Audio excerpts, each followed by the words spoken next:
My wife asked to go to the special dinner with another man, and my answer was simple. I calmly said, go. Just don't come back expecting to find me here. She tried to laugh it off, thinking it was jealousy, the silly provocation of an insecure husband, but what she saw in my eyes wasn't anger or fear. It was the end. A hard, calm silence, the kind that carries an entire world about to collapse. That night, while she left for a date I didn't ask for details on and she made a point of not hiding, I packed my bags in silence.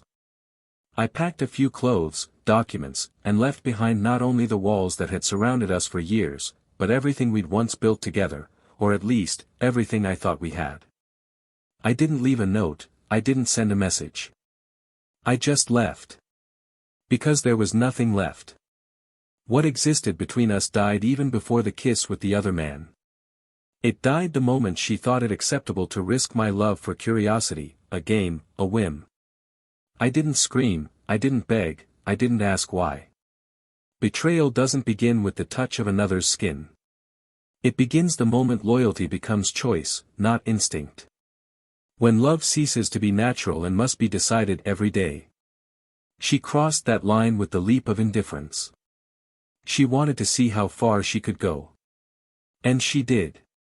But she wasn't waiting for me standing on the other side of the door, keys in hand and tearless eyes.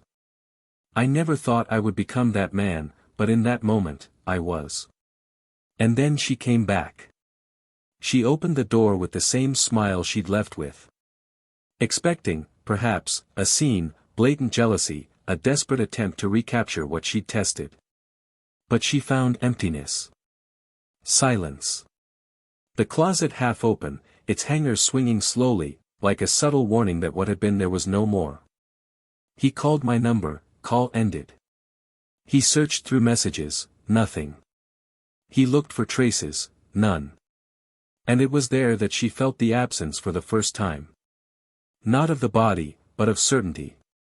Because until that moment, she believed she could come and go, that love was eternal, that I would always be there, waiting, even after every doubt, every slip. But I was gone. Not just from the house. But from the idea of us two. And the cruelest part was what came next. The other man, the one she'd thrown everything away for, wasn't what she'd imagined. And not because he was a scoundrel or treated her badly. But because, in front of him, she realized she couldn't be who she was with me. She tried to be interesting, tried to shine. She tried to laugh lightly, to hide her nervousness, to hide the emptiness. She talked about travel, movies, music. He smiled politely, but his eyes seemed to look right through her, as if he already knew it was a mistake. And when dinner was over, there was no invitation for dessert, nor to continue the evening elsewhere. Just a kiss on the cheek and a, "It was good to see you." Cold. Clean. Sharp. She felt ridiculous. A one-night stand. And then it all began to sink in. Alone in the car, with her lipstick smeared and her cell phone silent, she looked at her reflection in the rearview mirror and realized she had lost. But not just a man. She lost her shelter. She lost the gaze that saw her even on days when she said nothing. She lost the respect of someone who always treated her as a priority, even when she forgot to reciprocate. She lost someone who would have done anything for her, except to deny himself. And that was what she tried that night, to see if I would deny myself out of jealousy. If I would chase her. If I would scream. And when she found no reaction, she understood too late, I still loved her, but I didn't love myself any less. Time passed. And she tried to move on. She tried to distract herself with social media, with friends, with new clothes, new versions of herself. But none of them worked. Because all of these versions still carried the weight of regret. And what she didn't expect was to see me again, months later, with a different sparkle in my eyes, with someone else by my side, someone who smiled with their eyes, who listened to me, who touched me as if recognizing value, not possession. It was in that reunion that she crumbled inside. She tried to joke, to be light-hearted, to say something, "You're okay, huh," with that slight irony, expecting me to reciprocate with the old humor she knew. But what she saw in me was politeness, and indifference. A respect without intimacy. A look that no longer recognized her as home. She called me to talk a few days later.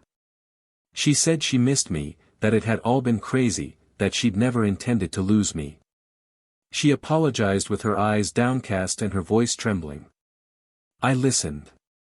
Calmly. Like I'd listened so many times before without interrupting. And when she finished, I looked up and said what she never expected to hear, I forgive you. But forgiveness is not an invitation to start over. She cried. For the first real time. Not out of anger, not out of frustration. But out of regret. The purest, most sincere, and most cruel regret, the kind that comes when there's nothing left to do. And I believed in the tears. But I moved on. Because I had learned that love needs to be nurtured even when everything is fine, that loyalty can't be tested like a game. And that when respect is broken, it's not time that mends it, it's absence. Today, when she looks in the mirror, she no longer sees the woman who had it all. She sees someone who tried to play with the security of true love and discovered that love, when it tires, leaves quietly. It doesn't scream. It doesn't make a fuss. It doesn't warn. It just leaves. And the most curious thing of all is that, at that dinner, she didn't sleep with the other man. She didn't kiss him. She didn't touch him with desire. But even so, he lost everything. Because betrayal isn't in the act, it's in the intention. And in that look, in that choice, in that indifference to what we had, that's where everything died. What she doesn't know yet, and may discover too late, is what happened to me in the weeks that followed. What healed me. Who I met. And what made me never look back. Because even though she lost everything in one night, what I gained afterward was what she never had the courage to be with me, loyal without conditions. Respectful without needing tests. Love without needing to prove anything. But, what exactly happened between that door closing behind me, and the new smile that appeared on my face? That, she doesn't know yet. And that's where the story really begins. Welcome to the channel. Here, we do not romanticize betrayal, we reject any form of disloyalty. The stories you will hear are fictional, but they reflect profound truths. Betrayal hurts, destroys homes, and leaves scars that time doesn't always erase. Our purpose is clear: show the price of wrong choices and the value of true love. Brace yourself. What's coming next is more than a story. It's a reality check. When Daniel met Laura, there was a calmness in her gaze that seemed to promise stability. She wasn't the kind of woman who arrived with a bang, and perhaps that was precisely what attracted him. There was a quiet sweetness about her, something between kindness and restraint, a demeanor that didn't seek attention, but nevertheless did. She was discreet, elegant in her gestures, and seemed to possess a lightness that contrasted with Daniel's always fast-paced world. He, on the other hand, was pragmatic, direct, the kind of man who didn't mince words. He came from a simple family, learned early to work for what he wanted, and valued anything that required effort. They met when they were still young, but not so young that they confused passion with love. They started slowly, over coffee and long conversations that never ended on the same topic. The connection came in their eyes, then in their ideas, and only then in their touch. Their relationship was built slowly, as if each step was carefully calculated to leave no room for doubt, no room for doubt. They married in a quiet autumn, with a small, intimate ceremony. Daniel wanted something simple, and Laura agreed. The wedding wasn't a lavish celebration, but rather a silent pact between two adults who believed in love as a daily decision. They chose a modest apartment, with furniture purchased piecemeal, as their savings allowed. Their life together, though full of adjustments, was serene. They shared chores, followed routines, and created small traditions. Every Friday night, they made pizza at home. On Sundays, they walked in the park and discussed old movies. It wasn't a movie life, but it was comfortable. Real. Laura took care of the details. She knew which spices Daniel preferred, what kind of music he listened to when he was tired, and he, in turn, quietly cared for her. He filled up her car without her asking, left notes on the bathroom mirror on random days, and listened attentively to even the most inconspicuous stories about her work routine. As the years passed, their responsibilities grew. Daniel began working longer hours, seeking to secure a solid future, while Laura began to excel in her field, earning promotions and recognition. The house grew quieter during the week, gatherings became rarer, and Sunday lunches became dependent on their schedules. But there was still laughter. There was still touch.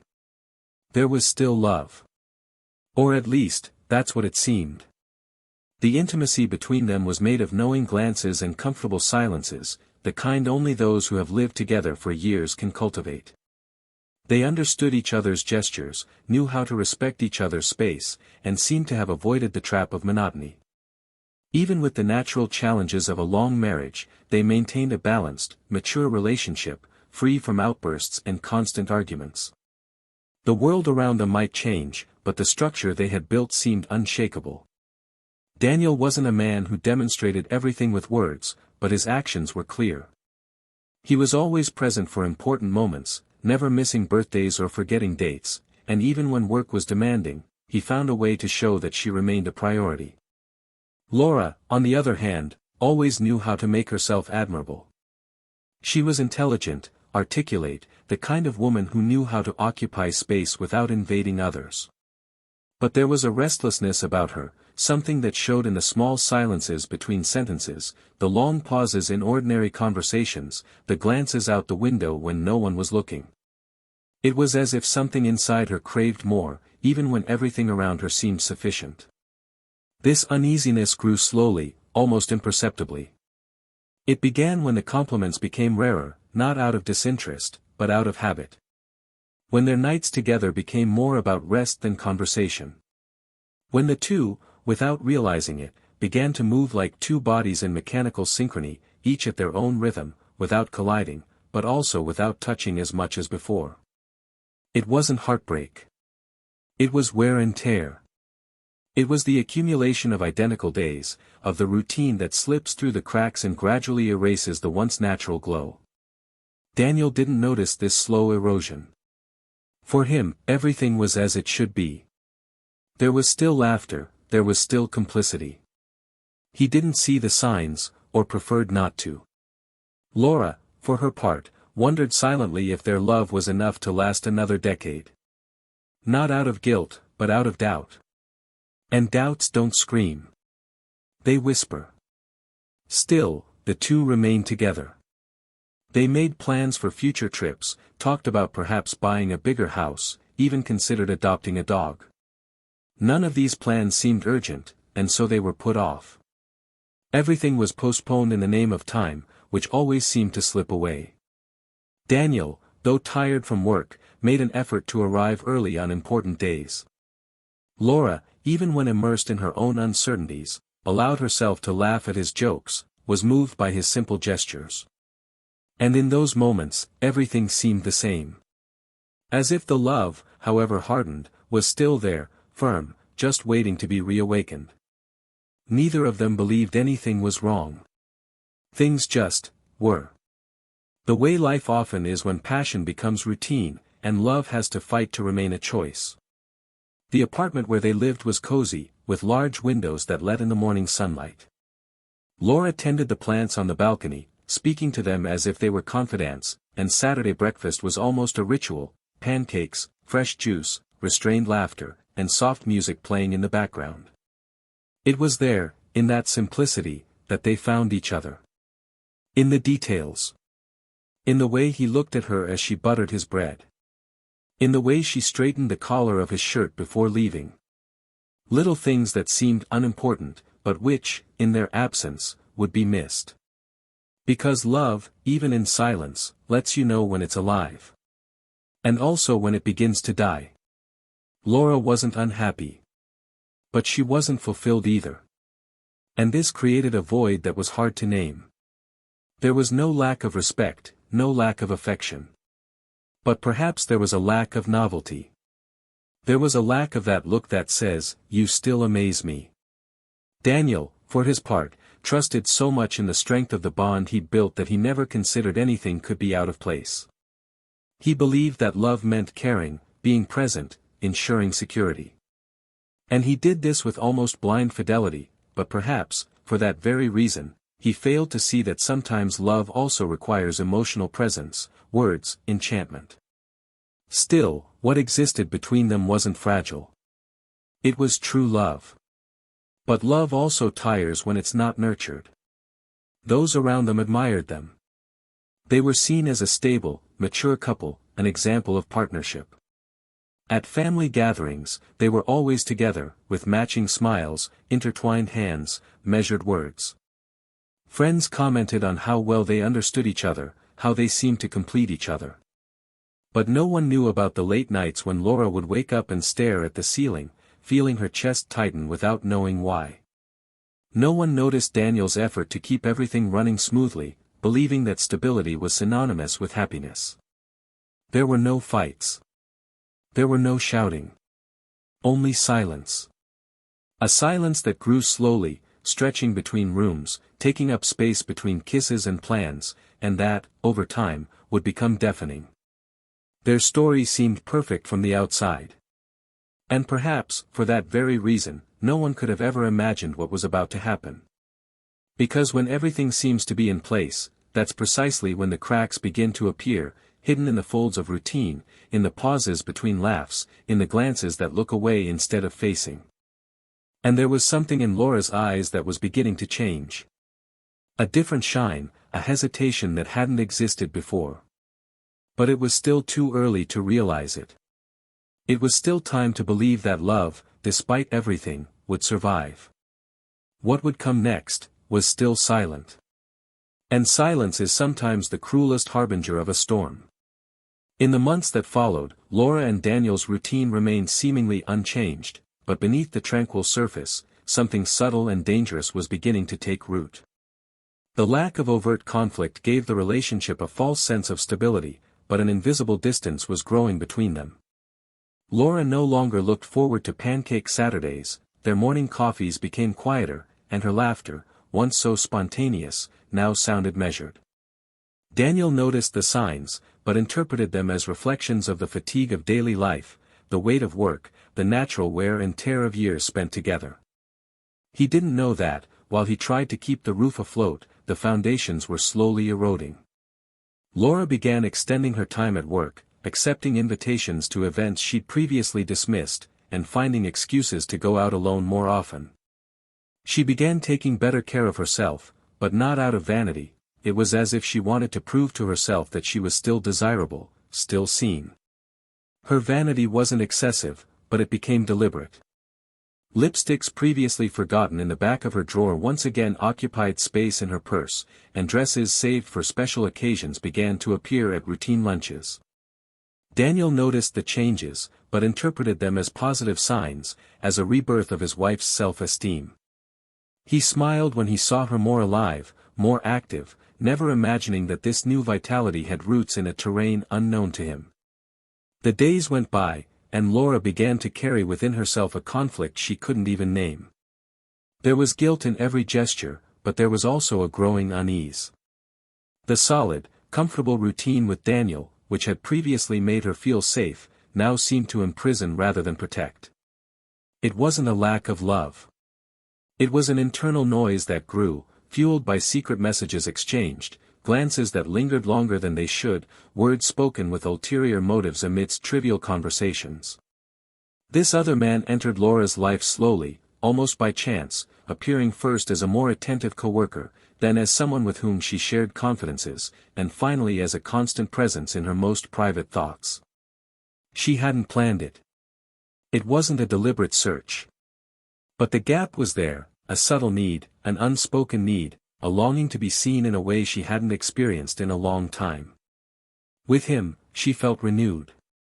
He complimented her, listened attentively, looked at her as if she were still new. Soon, their encounters began to extend beyond work. First, hurried coffees. Then, dinners with poorly worded excuses. And finally, an invitation that would change everything. A special dinner, at a restaurant she had never been to with Daniel. Laura hesitated. She knew what that invitation represented. It was no longer about conversation, companionship, or connection. It was a line that, once crossed, there would be no going back. But her hesitation was short-lived. Inside her, there was a mixture of euphoria, fear, and a dangerous feeling of entitlement, as if, after years of effort and dedication, she had the right to experience something different, something all her own. When she casually mentioned to Daniel that she was going out to dinner with a friend, her voice was almost emotionless, as if she were talking about something trivial. He just looked. And it was in that look that she should have recoiled. But she didn't. Daniel didn't make a scene. He didn't shout, he didn't question her. He simply said she could go. And, with a calmness that disconcerted her, he added that if she did go, she shouldn't expect to find him upon her return. The sentence fell like a thin blade, not a shout, but sharp.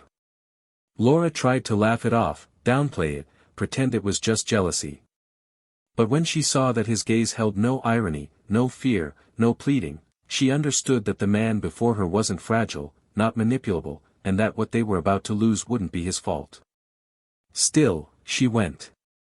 She chose her dress carefully, applied light makeup, and left without looking back. Inside the car, her heart pounded, not only with anticipation, but with something she refused to name.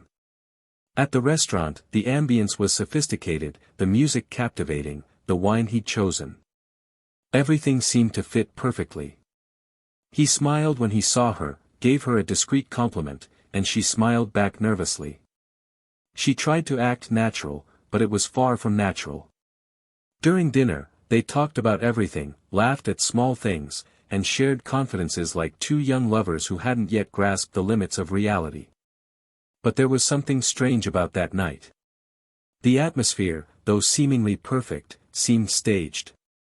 Laura felt like she was trying to be someone he expected her to be, someone lighter, more carefree, more available. And as the night wore on, she began to realize that the woman he desired might not be her. There was an uncomfortable distance between the image she projected and who she really was. She felt uncomfortable in her own skin, as if she were betraying not only her husband, but herself. Still, she followed through. The dinner ended without promises. He paid the bill, walked her to her car, gave her a light kiss on the cheek, and said it had been good to see her again. The coldness of his words contrasted with the warmth of the previous atmosphere. There was no hotel invitation, no indecent proposal. Just a curt, good night, and a brief wave. Alone in the car, Laura looked in the mirror and barely recognized herself. Her lipstick, once perfectly applied, now looked smudged. Her eyes, once vibrant, were dull. And then, for the first time in a long time, she cried. She cried not out of love, nor out of immediate regret. She cried because she had seen herself from the outside. And what she saw was someone trying to fill a void with a mistake. She walked home in silence. Each footstep sounded too loud on the living room floor. The lights were off, the sound of a hanger swinging in the closet, Daniel's glaring absence. He was no longer there. Not physically, not emotionally. It was only then that the full impact of the choice was revealed. The betrayal had been consummated not by the other man's touch, but by the decision to leave. By the silent contempt she displayed by valuing the adventure more than the history she had at home. And Daniel knew. He knew the moment she walked through the door. That night, the bed they'd shared for years remained empty. And Laura, lying on cold sheets, realized that what she'd done wasn't just a mistake. It was breaking something that can't be rebuilt. But what she didn't know yet, was that her mistake would carry far greater weight than she imagined. And what would come next, what she couldn't even begin to imagine, would change the course of her life forever. Laura spent the next few days in a state of torpor disguised as routine. She got up early, showered, and dressed as usual, but everything about her felt out of place. The silence of the house, which had once been a refuge, was now an abyss. There were no more footsteps in the hallway, nor Daniel's voice wishing her good morning with that confident timbre that always sounded like shelter. She didn't know where he was, didn't know if he would return, and, worse, didn't know if she truly wanted him back or just wanted his absence to stop hurting. The bed was made every night, but only one side was used. His side remained untouched, as if she expected that, at any moment, he would walk through that door and everything could go back to the way it was. But deep down, Laura already knew, there was no going back. He tried distractions, trying to occupy his mind with work, with the gym, with everyday commitments. But with each space filled by others, the emptiness seemed to scream even louder. He began writing messages and deleting them. He wanted to call, rehearsed what he would say, but no speech seemed worthy of a response. He began walking through the places they frequented together, as if hoping to run into him by chance, as if fate might offer a second chance in the middle of the street, in an unexpected gesture. But nothing happened. And time, which had previously flown so quickly, now dragged the minutes cruelly. Until one afternoon, as she was leaving the market carrying 2 bags she barely remembered why she'd bought, the phone rang. It was an unknown number. She almost didn't answer, but the voice on the other end made her body freeze for a moment. It was Daniel. He spoke with a painful calm, a firmness she hadn't recognized in him. He said he wanted to talk. That was it. No explanations, no beating around the bush. He arranged to meet for coffee in a remote neighborhood, a neutral place, no history. And he hung up before she could say anything. Laura arrived early. She sat by the window, fixed her hair 3 times, and ordered a coffee that cooled without her touching it. When Daniel entered, she barely recognized the man approaching. He was lighter, but not in body, in his eyes. There was a new glow, a quiet peace, almost painful to see. He sat across from her, and for a moment, neither of them said anything. It was she who tried to break the ice, asking how he was.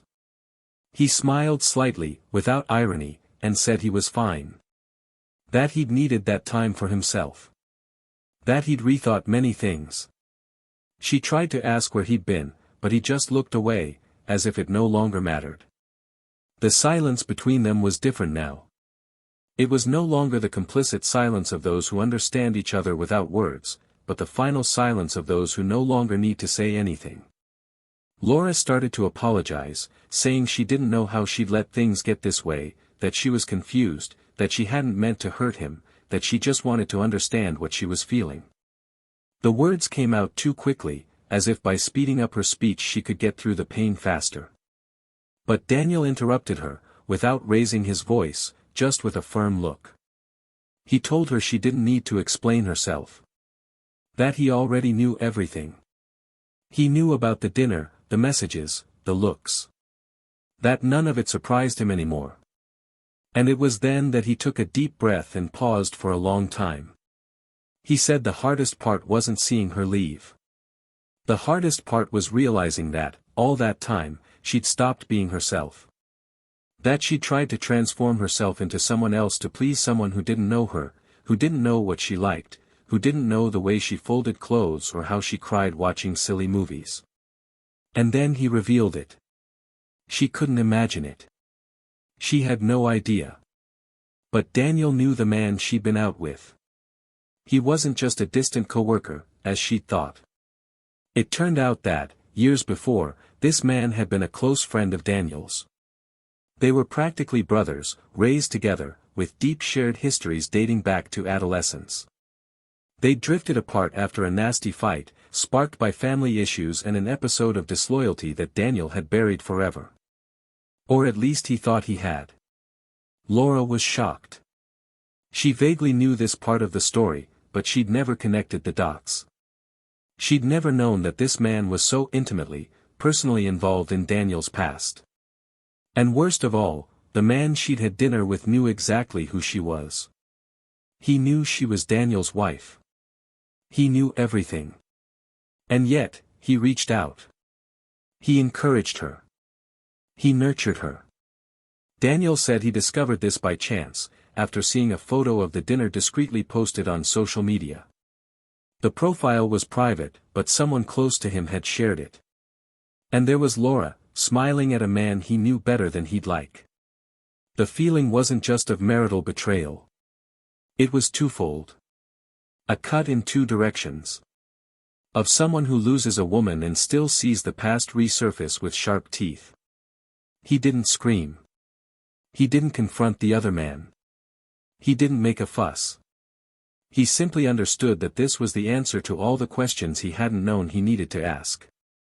He said it was at that moment, upon seeing the photo, that he realized everything was over. That Laura wasn't just betraying him with another body, but with the naivete of someone who had been fooled twice, by a man who wanted revenge, and by herself, who thought she could touch the fire and get away with it. Laura cried. She cried like she hadn't cried since childhood. She tried to apologize, tried to explain that she didn't know, that she would never have done it if she had known, that it was all a mistake, that she still loved him. But he just smiled again. And said he believed her. That he believed she still loved him. But that love, sometimes, isn't enough to repair what's broken. He said he met someone in those months. He didn't go into details, didn't mention names. He simply said this person appeared when he wasn't expecting anything from anyone. And that, with her, he didn't need to prove himself, didn't need to be strong all the time, didn't need to fix what hadn't broken. He said this new woman looked at him as if he were exactly what he'd always wanted to be, enough. Laura lowered her eyes. The coffee was still intact. Her heart wasn't. For the first time, he felt the true weight of the choice. Not just for what he lost, but for what Daniel had found after her. There was no going back. And what hurt most was knowing he forgave her. Yes, he did. But he didn't want her back. They stood up.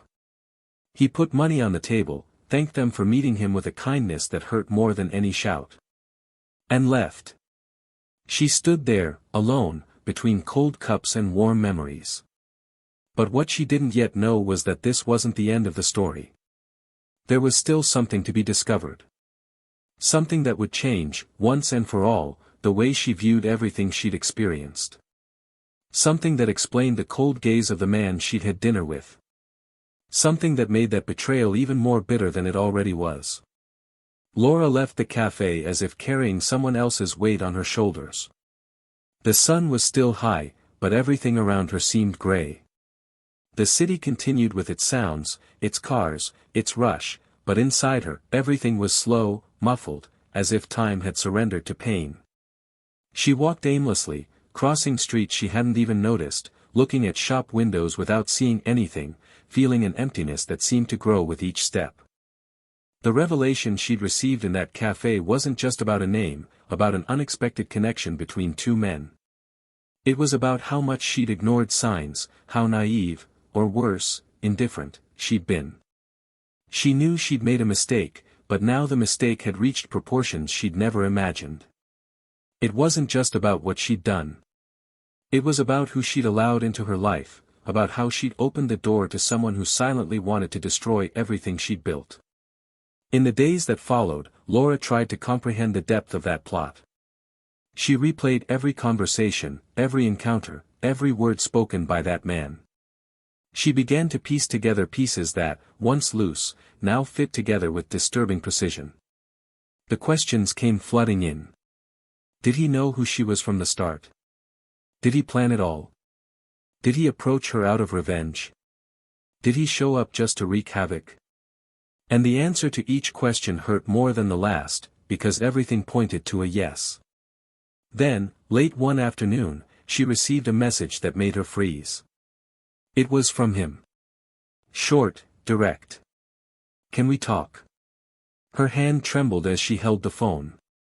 She considered deleting it, ignoring it, pretending she hadn't read it. But curiosity and the need to understand drove her. She arranged to meet in a discreet place, far from any memory. She wanted answers. And, perhaps, some explanation that would make it less cruel, less calculated. The chosen place was a small, dark bar with tables spaced apart. She arrived first, as usual, and sat in the back, trying to hide her nervousness. When he arrived, he was different. The air of lightness and seduction had given way to something more serious, colder. He sat down without greeting her affectionately, without smiling. It was as if they both knew there was no room for politeness. Laura was direct. She asked if he'd known who she was from the beginning. He hesitated for a moment, then confirmed it. He said he'd figured it out in the first few days, that her last name had made him connect the dots, and that curiosity led him to confirm. She asked why. And his answer was curt. He said it wasn't planned, but that when he realized it, he saw an opportunity. Not to hurt Daniel, he claimed he'd gotten over that. But to prove to himself that he could still have whatever he wanted. That he could touch what once belonged to someone else. The words cut like a blade. Laura felt her face burn. He continued, as if each sentence were a sharp blow, "You were the symbol of everything he had and I didn't. I just wanted to see if he still loved you enough to care." She stood up, indignant, but he asked her to sit down. He told her what he would say next was important. He revealed that he had never wanted anything to do with her.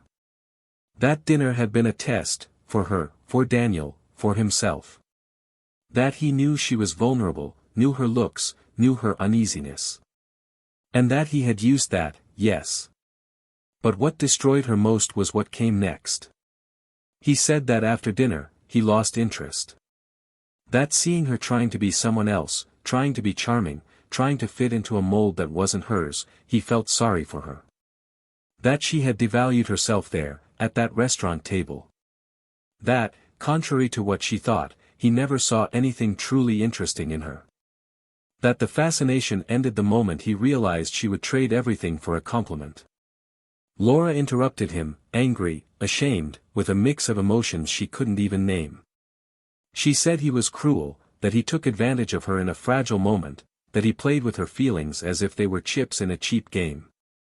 But he just stared at her, remorseless. She said that, unlike her, he never promised anything.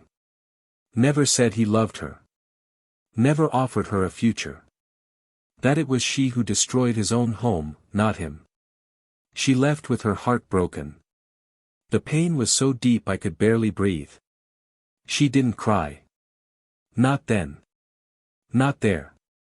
But when she got home, she curled up on the bathroom floor and let her entire body tremble. It was as if she stood in front of a mirror and could no longer recognize the woman she saw. It wasn't just regret. It was shame. Guilt. The feeling of having been foolish, of having been used, of having destroyed everything for nothing. In the following days, Laura avoided everything and everyone. She disappeared from social media, turned off her phone, and declined invitations. He isolated himself from the world like someone who needs to silently pick up the pieces. But the world didn't stop. And what hurt her most was knowing that, on the other side of town, Daniel was fine. Not just fine, he was different. Renewed. He had moved on with a dignity she couldn't sustain. She found out from a friend that he was dating someone. That he appeared smiling, more relaxed, more confident. That he frequented the same places, but with another woman. A woman no one knew, but who seemed to fit into him like an extension of his calm. She was beautiful, yes. But she was something more. She had a whole look. And the cruelest thing of all was knowing that this woman admired him. That he had been rediscovered by someone who saw in him everything Laura had forgotten to see. She decided to seek him out once more. Not to win him back. Not to apologize. But to say she was sorry. She wanted to close that cycle with some dignity. He agreed to meet her, this time in a park. An open, neutral place. When she arrived, he was already there, sitting on the bench, with a calm, serene expression. She sat, and for a while, neither of them said anything. Then she began. She said she knew there was no going back. That she understood everything now. That what she had done wasn't just cheating, it was wasting it. That she saw in him something so right, so secure, that she forgot that love needs to be nurtured. She said she didn't expect forgiveness, but that she needed to say she was sorry. Truly. Daniel listened in silence. Then he took a deep breath and spoke with a sweetness she hadn't expected. He said he did forgive her. That he held no grudge. That time had taught him that some people don't stay, not because they don't love, but because they don't know how. He said he didn't wish her harm. He truly hoped she would rediscover her worth. But among everything he had learned in the past few months, there was one lesson he would never forget: love doesn't survive when it becomes a test. And then he told her that the man she'd gone out with had told him everything days before she knew. That they'd met by chance at a professional event and that, in a gesture he hadn't expected, the man confessed everything. Not out of regret, but out of pride. As if to prove he still had power. And Daniel listened. And as he listened, he felt his heart break free. Because then he understood that none of this was about him. It was about other people's choices. He said goodbye with a short hug. There was no hard feelings. Just a silent goodbye. Laura sat for a while, looking up at the sky. She knew that from then on, everything would change. Not just for him, but for her. Because now she understood that losing a true love wasn't the punishment. It was the consequence. And what remained, in the end, was to live with the absence of someone she herself had pushed away. And accept that forgiveness isn't an invitation to start over. It's just a chance to move on, alone. Laura left the park slowly, as if her body needed time to accept what her mind already understood. There was nothing more to say between her and Daniel. The conversation, though serene, had definitively concluded a story she never imagined would end like this. For years, she believed that, no matter what happened, he would be there. That, even if their paths diverged for a time, there would always be a bridge between them, something invisible and unbreakable. But now she understood that trust, once destroyed, cannot be rebuilt with regret. That time can heal wounds, but it cannot undo scars. And that the presence of forgiveness does not mean an invitation to return. In the days that followed, Laura began to rethink her entire life.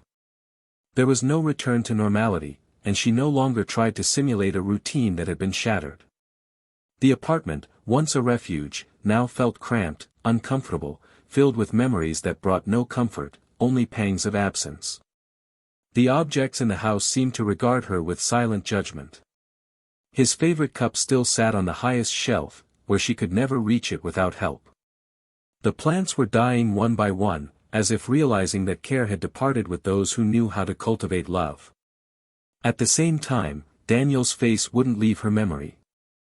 Not the one from when they were happy, but the one she'd seen in the park, a man at peace. A whole man. His expression had changed. He no longer carried the hurt, and that was what hurt the most. It was as if she no longer mattered. And deep down, she really didn't. She'd ceased to be a part of his life when she chose to act without considering the consequences. She then began to question who she was, not as a woman betrayed by her own illusion, but as someone who, at some point, chose to hurt those she loved out of impulse, need, or vanity. The moral dilemma was now silent and cruel: how to move forward with a story in which she herself was the villain. And what to do with regret when there is no one left to ask for explanations, when there is no longer an audience for an apology. Life went on. The world doesn't stop for those who suffer. Laura began to see this more clearly than ever. People continued to come and go, cars crowded the streets, couples in cafes still laughed, as if the universe didn't know she had failed irreparably. She slowly returned to work, but without the same sparkle as before. She talked less, avoided meetings, and declined invitations. It wasn't about social embarrassment, but about the emptiness of no longer having a story to tell. On one of those cloudy days, when her heart felt lighter but her soul still bled silently, Laura received an unexpected message. It was from a woman she barely knew, someone she'd heard about once or twice through a mutual friend. The message was cordial, almost shy. It said she'd like to talk to her, that she felt it was important to clarify something. Laura, driven by a restlessness she couldn't explain, accepted the invitation. They met at a small cafe, far from the places that had once been important to Laura. When they met, the woman, named Helena, seemed more nervous than she was. The conversation started slowly, but Helena soon became direct. He told her he knew Daniel. That they'd been together for a few months. That they'd met casually, in a bookstore, and that the connection was immediate. Laura listened in silence. As much as I knew he'd moved on, it was different to see it take shape, form, and voice. But Helena hadn't asked for that meeting just for that. She said that Daniel, from the beginning, had been honest. He told her everything about what he'd experienced with Laura. Not with resentment, but with the look of someone who had learned from the pain. She said he never treated her as a replacement, but as a choice. That, with her, he rediscovered the peace he'd lost. She also said he knew who Laura was and that he always felt he needed to find her somehow. Laura asked why. And then Helena responded with something that completely disarmed her. She said that, even though she loved Daniel, even though she was happy with him, she always felt there was a part of him still attached to an unfinished story. That it wasn't love anymore, but something deep. A bond that couldn't be undone so easily.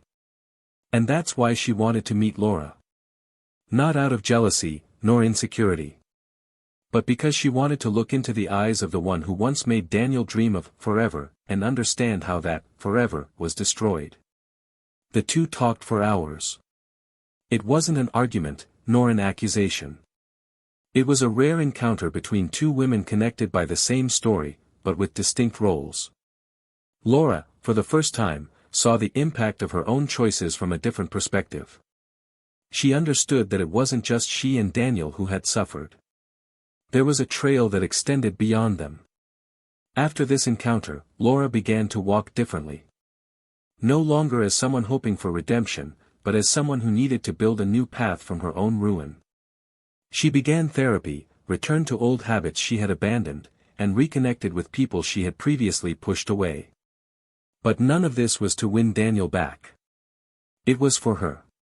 Because she finally understood that, to move forward, she needed to find herself again. The moral dilemma was now clearer. It wasn't just about having betrayed someone. It was about having allowed a lack of communication, complacency, and vanity to speak louder than love. Laura and Daniel's story wasn't destroyed by a single act, but by small, accumulated negligences over time, which exploded when least expected. And as she struggled to find her balance amid the ashes, a letter arrived. Handwritten, in a plain envelope, with no return address. He recognized the handwriting the moment he saw it. It was from Daniel. The content was brief but sharp. He said he hoped she was well, that he wished her a peaceful life, and that, although their story had ended painfully, he didn't regret living each day by her side. Because, however bitter the end, the beginning had been real. And there, with teary eyes and the paper in her hands, Laura understood that some stories don't need to be eternal to be important. Some people come to teach, others to awaken. And some, like Daniel, pass through our lives like a love that is unforgettable, not because it remains, but because it transforms us. There was still a path to be walked, and she would follow it. Not to erase what had been done, but to ensure she would never make the same mistakes. And for the first time, she no longer felt only guilt. She felt responsibility. And that was the seed of a new beginning. The morning after reading the letter, Laura woke before sunrise. For the first time in months, her awakening wasn't accompanied by anguish or that numbing feeling of emptiness. There was something different inside her, a quiet mix of acceptance and purpose. She walked to the kitchen, still barefoot, lit the stove to make coffee, and felt the scent slowly rise, filling the room with a familiarity that seemed long lost. She picked up the mug that used to be Daniel's, not as a way of cherishing longing, but as a symbolic reminder of what had once been important. She set the coffee on the table, sat down, and remained there for a few minutes, watching the daylight streaming through the window, as if that simple act of existence were, in itself, an achievement. A few weeks after her last meeting with Helena, Laura's life was beginning to find a new rhythm. It wasn't peace yet, but it wasn't an internal war either. The feeling that everything had broken irreversibly still lingered within her, but it didn't hurt as sharply. It was a pain transformed into maturity, into discernment. She began attending a therapeutic writing group, a place where others shared pain, loss, and rebirth in words. At first, she listened more than she spoke, but gradually she began to open up space for her own story, without embellishments, without trying to justify what happened. Simply letting the truth find its own tone. At one of these meetings, an older woman with a sweet voice and lively eyes told her after hearing one of her stories, "Sometimes, losing someone is the only way to find yourself." Laura kept that phrase hammering in her mind for days. She began writing more, recording thoughts she'd previously kept to herself. The words began to restore something she thought she'd lost, identity. Over time, she realized she no longer needed to tell the story of her marriage as a veiled apology, but as a journey that, however derailed, had real, profound moments that, despite everything, deserved to be respected. One Friday afternoon, while reviewing a text she'd written about forgiveness, she received an unexpected call. It was Daniel's mother. At first, she hesitated to answer, but something inside her urged her to do so. The voice on the other end was soft, gentle, and, to her surprise, warm. "Laura, I thought long and hard before calling. I know things have changed, but you were part of our family for a long time, and I'd like to see you." The invitation came without judgment or promises. It was simply a sincere gesture from someone who wanted to understand what was left of that story. Laura accepted. She knew she needed this, more than she realized. The meeting took place in the house where so many Sunday lunches had been shared. Upon arrival, everything seemed the same, yet also completely different. The flowers in the garden were still there, the aroma of home-cooked food was in the air, the old portraits on the walls. But the silence that filled the space said so much more. They sat at the table with tea, and the conversation began with memories. The mother-in-law remembered small details: the day Laura forgot the oven was on, the burnt cake that became a joke, the birthday they improvised with pizza and music on their cell phones. They laughed. They cried. They spoke of Daniel as if they were talking about a son who had grown up, gone off into the world, and become another. Laura, her voice breaking, confessed how much she regretted it, but her mother-in-law interrupted her with a calm gesture. "Daughter, who hasn't lost themselves trying to find themselves? I'm not here to judge you. I'm here because, despite everything, I know who you are. And that doesn't go away." The words fell on Laura like a bomb. Not out of relief, but because it was the first time since the breakup that someone had seen her as a complex human being, capable of making mistakes, but also of changing. On the way out, before saying goodbye, Daniel's mother said something that would stay with Laura forever: "Life doesn't always give us second chances with others. But it always gives us ourselves. Just don't waste this one." Laura drove home in silence, driving the same streets she'd walked countless times before, but now everything had a different meaning. It wasn't about Daniel anymore, nor the betrayal, nor the other man. It was about her. About what could still be. About the woman who was beginning to emerge from the chaos. Her writing intensified. Laura began writing every day, and her texts ceased to be rants and became almost chronicles of the soul. She began to be invited to read at gatherings, then to publish in small literary spaces. She received a proposal to organize a book with stories from women who, like her, had lost themselves to meet others' expectations, and who were in the process of rebuilding themselves. For the first time in a long time, she felt she was contributing to something that wasn't just about pain, but about what might come after it. One day, leaving a lecture on vulnerability and forgiveness, Laura ran into Helena outside. The reunion wasn't planned, but it wasn't awkward either. They walked together to the parking lot and talked like two women who, despite sharing a history with the same man, had learned to respect their pain and triumphs. Helena said Daniel was fine, that the relationship was still strong, but that he still bore its scars, like anyone. He no longer speaks of the past with bitterness, only with gratitude for what he learned. Laura smiled, not with envy or pain, but with understanding. She knew their love was over, but there was no need to end it with resentment. Back at her apartment, she sat at the table with her old coffee mug and began to write. The words flowed with a clarity she had never imagined. She no longer wrote to erase what had been done, but to record what she had learned. She wrote about the ego, about the silences that kill, about the lack of dialogue that turns love into ruin, about the danger of thinking the other will always be there, waiting. And she also wrote about forgiveness, not as a favor to be asked, but as a gift to oneself so that one can continue living. The downward spiral of her own life didn't come with easy rewards, miraculous returns, or predictable happy endings. It came with lucidity, with maturity, with the courage to look in the mirror and recognize, without masks, who she was and who she could still be. Daniel was in another life. She, in another chapter. But what remained of their story wasn't a failure. It was a lesson. And deep down, Laura knew that the true weight of a wrong choice lies not in the punishment, but in the conscience. Now, as he walked through the city streets, he no longer avoided the places where they were. He passed them with respect, not pain. He no longer felt the need to explain his story to others. The truth was that some mistakes can't be fixed, only understood. And with this understanding, Laura found peace. Not because she had regained what she lost, but because she had discovered that sometimes, the greatest new beginning lies in accepting the end. She knew Daniel's forgiveness was genuine, but that nothing in that gesture was an invitation. And this clarity, which at first felt like punishment, was now liberation. Because while she had been trapped in the desire to turn back, he had already moved on. And now, finally, she was moving on too, not in the same direction, but with the same dignity. And that, in the end, was all that remained. And it was enough. Years have passed since Laura and Daniel last saw each other. There were no unexpected encounters, no messages exchanged in lonely early mornings.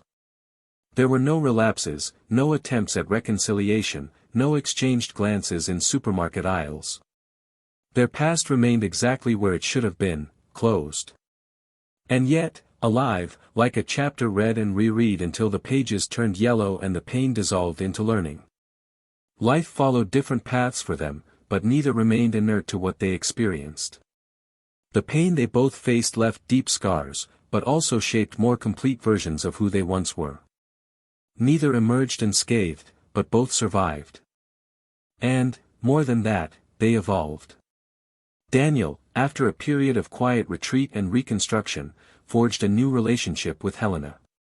It wasn't immediate, it wasn't easy, and it wasn't perfect. But it was genuine. He learned to love again, without carrying ghosts, without waiting for the new woman to correct the flaws of the old one. He understood that mature love isn't built on idealization, but on real presence, on affection that doesn't need testing. Helena brought lightness to his life. She wasn't a replacement, but rather a new path, a new story with room to grow without comparison. They moved to a simple house in a quiet neighborhood, cultivated new habits, created new traditions. Little by little, Daniel smiled again as before, but with a new awareness. He was a man who had been betrayed but refused to become cynical. He chose not to carry the weight of resentment, but the lightness of someone who survived without losing the ability to love. Laura, on the other hand, had a more solitary process. Her reconstruction wasn't driven by a new relationship, but by a profound internal journey. Her writings gained strength and depth, and became a self-published book. The work was received with surprise by those who only knew Laura superficially. She spoke about loss, self-sabotage, loyalty, and rebuilding with a brutal honesty that touched people in places they didn't even know hurt. She participated in events, gave interviews, and wherever she spoke, she was listened to attentively, not for the tragedy she experienced, but for the lucidity with which she exposed her flaws. She became an admired woman not for having done things right, but for having the courage to face her mistakes head-on. She didn't get into a relationship again for a long time. And when she did, it was with someone she met in a book group years later. He was a calm, sensitive man who knew how to respect her space, unhurried, and unpressured. With him, Laura learned that she didn't need to be extraordinary to deserve love, just whole. And this time, she was. The man Laura had been involved with in the past, the one who had started it all with hidden intentions, had his fate sealed by his own vanity. He continued to move through social circles with his superficial charisma, but the mask slipped over time. The manipulation that had previously gone unnoticed began to be noticed, his intentions becoming all too obvious. He tried new relationships, but none of them worked. The trust of others faded, and little by little, he became alone. Not because of the punishment of others, but because of the very nature of his choices. He came to be remembered as someone who could have been so much more, but chose the game over the truth. And in the end, the game swallowed him. The circle closed when, by chance, a reader of Laura's book approached her at an event and said that her story had saved her from destroying her own marriage. She recounted, with tears in her eyes, that she saw herself in the story, that she recognized the signs, and that, instead of seeking in others what she lacked within herself, she decided to face her own emptiness. Laura listened in silence, felt her eyes well up, and there, in that moment, she understood that the pain she felt had not been in vain. That becoming a mirror for the pain of others was also a form of redemption. Not through absolution, but through responsibility. Over time, Daniel and Laura became nothing more than a distant memory. There was no need to stay in touch, no hidden desire to get back together. There was a silent mutual respect, made up of everything they'd experienced and everything they'd chosen not to experience anymore. When they crossed names in conversations with mutual friends, the feeling was no longer of loss, but of peace. Each moved on. And that's how it had to be. One day, sitting on the porch of their house, Daniel and Helena watched the sunset, barefoot and with a cup of tea in their hands. He commented, almost as if talking to himself, that the hardest part wasn't forgiving Laura, but forgiving himself for letting the story get to where it did. Helena, with mature and calm affection, replied that we all have chapters we'd like to write differently, but what matters is how we end the book. Daniel simply smiled, watching the sky turn orange, and felt a rare feeling within himself, completeness. Laura, on a rainy night, finished revising the manuscript for her second book. It was lighter, more hopeful. She no longer spoke only of loss, but of reconnecting with herself. She looked out the window, saw the raindrops falling on the glass, and thought about how everything could have been different. But not with regret. With gratitude. Because now she knew. She knew the price of choices, the weight of absences, and the value of true presences. She knew that love is not measured by time, but by how much one is able to preserve it even on difficult days. And she knew, above all, that betrayal is not just an act. It is the sum of small omissions, of silences that scream, of absences that hurt. This story ends without a perfect ending, but with a fair one. Each received what they built with their actions. Daniel found peace. Laura found purpose. And the man who played with what was sacred discovered, too late, that not everything in life is recoverable. Some mistakes leave scars, others leave lessons. And there are those who leave only loneliness as company. If you've made it this far, with a heavy heart or tears in your eyes, share in the comments what you felt after listening to this story. What touched you most?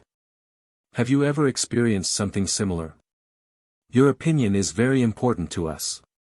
And if you're not yet subscribed to the channel, subscribe now. Every week we have intense, real, and moving stories like this one, to make you reflect on what really matters. This story is living proof that betrayal doesn't just destroy a relationship. It destroys respect, the gaze, the memory of love. It slowly erodes the essence of what was built with affection and intention. And those who betray don't always lose immediately. But over time, life takes its toll. Because love without loyalty is a castle built on sand. It may seem beautiful for a while, but all it takes is a real wind to crumble it. The channel makes it clear once again, we do not support, normalize, or romanticize any type of betrayal. Our commitment is to truth, reflection, and the appreciation of what truly builds, respect, dialogue, and emotional commitment. Until the next story. And remember, those who love, care. Those who care, do not cheat.